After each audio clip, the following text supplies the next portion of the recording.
한국 인터넷에는 다양한 공포 이야기가 있지만 그 중에서도 가장 유명한 공포썰 중 하나는 한밤중의 괴담입니다. 이 이야기는 여러 변형이 있지만 여기서는 가장 전형적인 형태의 이야기를 길게 전개해 보도록 하겠습니다.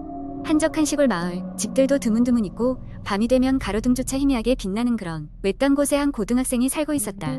그의 이름은 지훈이었다. 지훈은 평소와 다름없이 학교에서 힘든 하루를 보내고 늦은 시간에 집으로 돌아왔다. 걸어서 20분 정도 걸리는 거리에 있는 집으로 향하는 길은 조용했다. 밤 공기는 차가웠고 지훈은 두꺼운 외투를 껴입고 집으로 향했다. 길가에는 수많은 전설과 괴담이 얽힌 짙은 숲이 있었다. 그중 가장 유명한 것은 밤의 소리라는 괴담이었다. 이 소리는 밤이 되면 숲에서 들려오는데 그 소리를 들으면 절대 따라가면 안 된다는 이야기가 전해져 내려왔다. 왜냐하면 그 소리를 따라갔던 사람들은 영영 돌아오지 못했기 때문이다. 지훈은 이런 이야기를 친한 친구들로부터 여러 번 들었지만 단순한 농담이나 허풍일 것이라고 생각했다. 그러나 그날 밤 그도 그 소리를 듣게 되었다. 정체를 알 수 없는 부드러운 멜로디가 숲속 어딘가에서 들려왔다. 처음에는 단순한 새소리나 바람, 소리일 것이라고 생각했지만 점점 더 또렷하게 들려오는 그 소리는 마치 누군가가 부르는 듯한 느낌을 주었다. 지훈은 순간적으로 호기심이 발동했다. 이게 그 소리일까?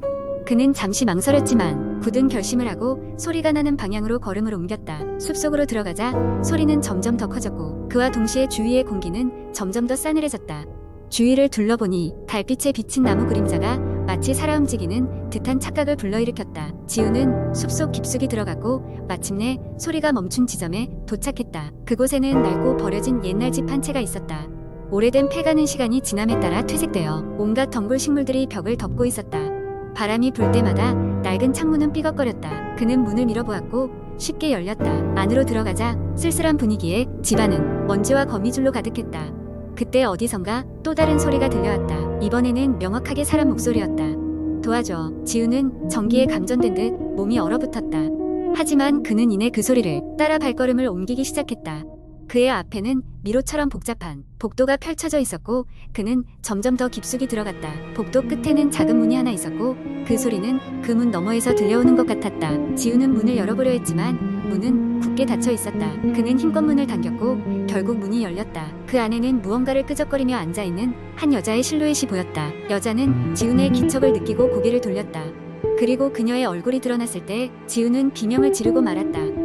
얼굴은 하나도 보이지 않고 오로지 검은 공허로 가득 찬 소름 끼치는 모습이었다. 지훈은 온몸에 소름이 돋았고 필사적으로 후퇴하기 시작했다. 그 순간 여자는 비명을 지르며 지훈을 향해 쫓아오기 시작했다. 지훈은 필사적으로 도망쳤다. 돌아갈 길조차 잃어버린 채 그는 그저 본능적으로 뛰기만 했다. 어느 순간 뒤를 돌아보니 여자는 보이지 않았지만 그는 멈추지 않고 계속 달렸다. 마침내 숲에서 빠져나와 집으로 돌아온 지훈은 숨을 몰아쉬며 문을 잠갔다. 다음 날 아침 지훈은 경찰에 신고했지만 그 이야기에는 누구도 귀 기울여주지 않았다.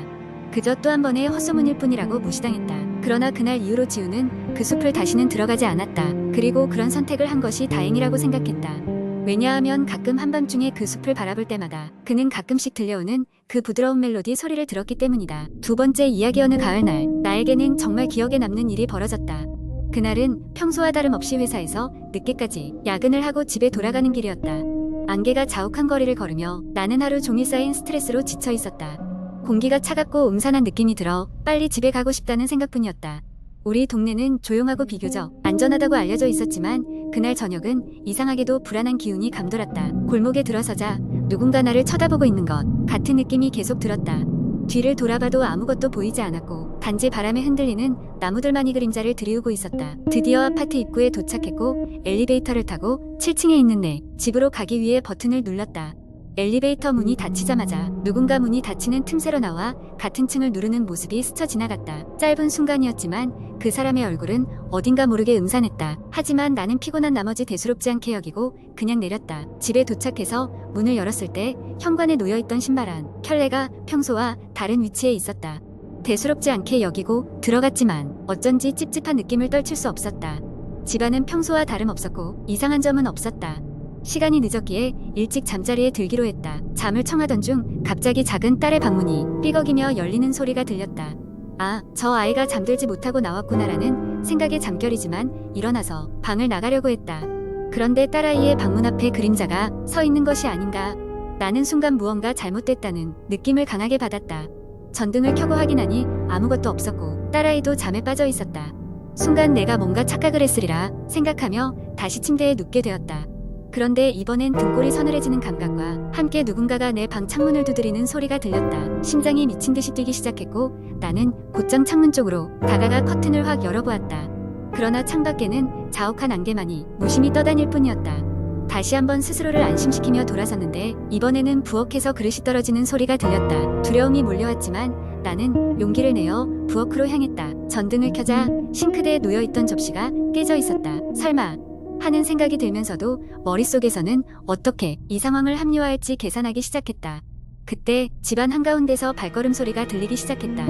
분명히, 아주 분명하게 나 이외에는 아무도 없을 텐데 그 소리는 점점 더 가까워졌고 나는 두려움에 몸이 굳었다. 소리가 끝나고 갑작스러운 정적이 찾아왔다. 바로 그 순간 거실의 TV가 혼자 켜졌다. 화면에는 지글지글거리는 소리와 함께 일그러진 이미지들이 빠르게 지나갔다. 도대체 무슨 일이 벌어지고 있는지 알 수 없었고 나는 집을 떠나기로 마음먹었다. 서둘러 방문을 향해 걸음을 옮기자 불길하게도 현관문이 저절로 열려 있었다. 문 밖에는 전에 엘리베이터에서 보았던 그 사람의 실루엣이 서 있었다. 그 사람은 천천히 나를 향해 다가왔고 나는 비명도 지를 수 없는 상태가 되어버렸다. 그 순간 배경에서는 옛날 흥얼거림 같은 소리가 흘렀고 모든 것이 한 점으로 수렴하는 듯한 느낌이었다. 실루엣이 내 앞에 멈추고 나는 그 기묘한 에너지가 몸을 휘감는 것을 느꼈다. 그리고 마지막 순간 나는 모든 감각이 끊어지는 것을 느꼈다.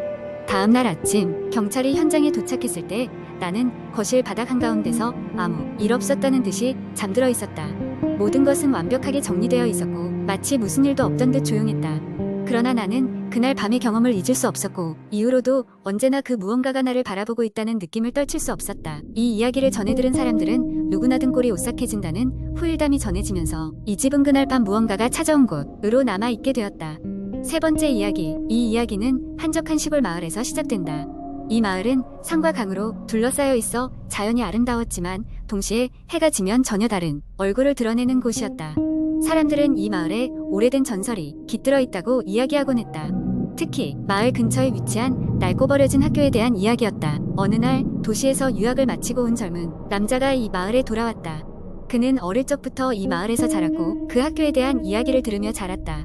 하지만 그는 그런 것들을 어릴 적 상상 속 이야기로 생각하며 크게 신경 쓰지 않았다. 오히려 그는 친구들과 함께 그 학교를 탐험하며 모험을 즐길 좋은 기회로 여겼다. 어느 날 밤 그는 어릴 적 친구들과 함께 그 낡은 학교를 탐험하기로 했다. 밤이 되자 달빛이 희미하게 학교를 비추고 그와 그의 친구들은 손전등을 들고 학교로 향했다.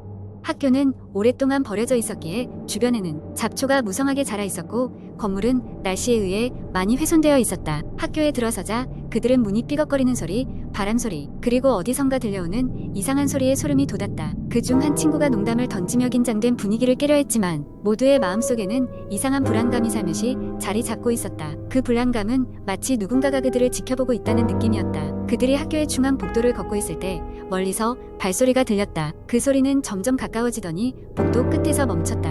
친구들은 장난으로 여기고 그곳으로 다가갔다. 하지만 복도 끝에는 아무것도 없었다. 그들은 조금 기분이 이상해졌지만 모험을 계속하기로 했다. 교실로 들어서자 그들은 일렬로 늘어서 있는 낡은 책상과 의자, 그리고 마치 누군가가 금방이라도 들어와 앉을 것 같은 교실의 차가운 공기를 느꼈다. 그때 그들 중 한 명이 뭔가 반짝이는 것을 발견했고 그것은 오래된 교실의 칠판이었다. 칠판에는 이상한 문자들이 적혀 있었고 그것은 분명히 이곳의 언어가 아니었다. 그들은 그 문자가 무엇인지 알아내려 했지만 이내 복도에서 들려오는 또 다른 발소리에 집중하게 되었다. 이번에는 그 소리가 불규칙하게 들려왔고 마치 여러 명이 동시에 걷는 것 같은 느낌이었다.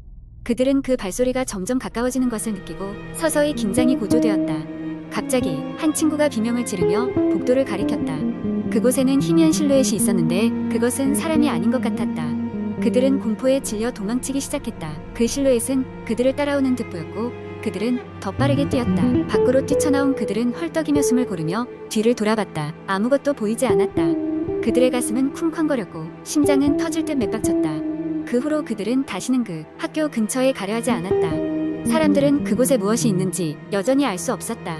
이후 이 마을에서는 학교 근처에서 이상한 소리와 현상을 목격하는 사람들이 늘어났고 그곳은 이제 마을의 근기와 같은 장소가 되었다. 아무도 그 이유를 정확히 알 수 없었지만 한 가지 확실한 것은 그곳에서 무언가가 그들을 지켜보고 있다는 것이었다. 그 젊은 남자와 그의 친구들은 그 나레이를 누구에게도 믿을 수 있을 만한 설명을 할 수 없었고 그들의 이야기는 점차 마을 전설로 그리고 공포 썰로 자리 잡았다. 이 이야기는 사람들에게 공포와 동시에 호기심을 불러일으킨다. 누구나 한 번쯤은 이러한 이야기를 들으며 등을 서늘하게 했을 것이다.